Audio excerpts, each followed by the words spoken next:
Yung mga pre, kung madali lang i-install ang USG Boral Walls, promise, wala rin kasing idadali ang pagkabit ng USG Boral Ceilings. Bago magsimula, siguraduhin muna ulit na kumpleto ang ating mga gamit.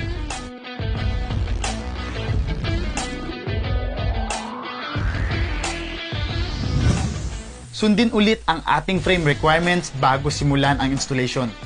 Pagkatapos nito, pwede na tayong magsimula. Siguraduhin na pantay ang lahat ng frame para okay ang installation natin. Gamit ang gypsum screws, itornilyo ang buong gypsum board ng papalagbag sa paring. Dapat 10mm ang layo nito mula sa kanto at tapered edge ng board. Siguraduhin 250mm ang layo ng mga tornilyo sa bawat isa na paayon sa paring. Dahil lightweight ang gypsum board, hindi na kailangan ng maraming tao sa pagkabit ng kisame. Pagkatapos ito, ikabit ang susunod na gypsum board. Isang faring dapat ang layo nito sa naunang board.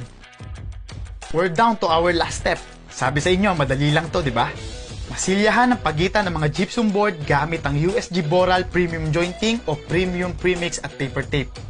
At dahil smooth finish ang ating USG Boral gypsum board, sure na makakatipid ka bilang sa oras, pati na sa material.